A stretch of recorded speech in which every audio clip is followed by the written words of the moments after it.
Falando então sobre MMTC, comunicação de máquina para máquina. Tá? O que a gente está dizendo aqui são sobre bilhões de conexões. Né? A previsão, a visão de mercado é que você tenha muitos mais dispositivos, muitos mais eletrônicos comunicando entre si do que você tem pessoas no mundo. Né?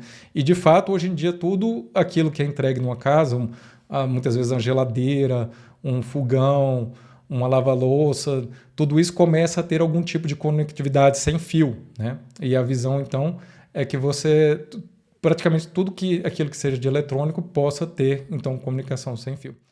Quais são os tipos de dispositivos, então, que tem no MMTC? O primeiro tipo de dispositivo são sensores. Né? Um exemplo de sensor, então, por exemplo, seria um sensor de temperatura, um sensor de umidade. Né? Hoje em dia, com casas inteligentes, é possível cada vez mais você, por exemplo, antes de você chegar na sua casa, você já saber qual que é a temperatura, qual a umidade, como é que está a sua casa, para que você possa controlar aquilo. Né?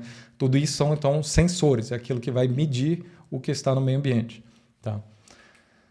Outro grupo, então, de dispositivos são atuadores, aquilo que é possível, então, modificar o estado atual. No caso, por exemplo, de casas inteligentes, você pode pensar um atuador como, por exemplo, o controle de temperatura ou controle de umidade, né, que vai ser da sua casa. No caso de um processo industrial, atuadores são, por exemplo, braços robóticos, são, por exemplo, os controles de pressão de uma determinada máquina, tudo aquilo que você controla. Tá?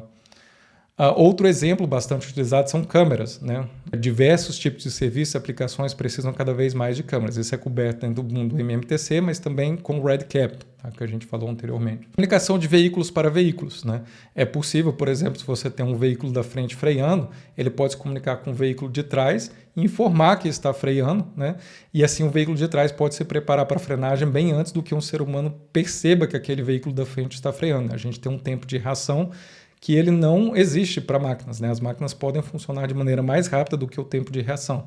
E assim, por exemplo, a gente pode melhorar se você tem uma frenagem forte, se você tem uma frenagem de emergência, né, do carro da frente, você pode evitar uma colisão do carro de trás através simplesmente, por exemplo, de uma comunicação. Tá? Quais são, então, os casos de uso de MMTC? Né? A gente pode falar, por exemplo, da indústria 4.0, que é basicamente um outro nível de automação industrial do que aquilo feito anteriormente.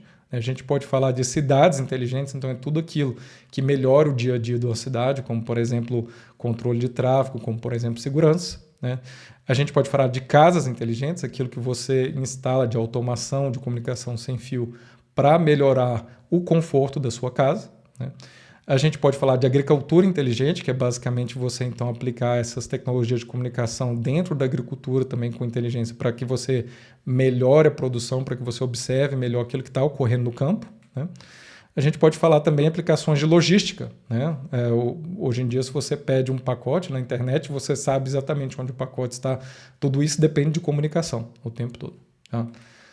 E o foco, né, em comunicações de máquina, ele é principalmente voltado para a densidade de conexões. Outros aspectos que não são relacionados a redes, mas mais aos dispositivos, é que os dispositivos têm que ter uma bateria que dure muito tempo, até vários anos, e que também que os dispositivos sejam muito mais baratos. Né? Você não pode ter, para sensores, se você está falando de bilhões de sensores, você não pode ter o mesmo preço num sensor de um smartphone.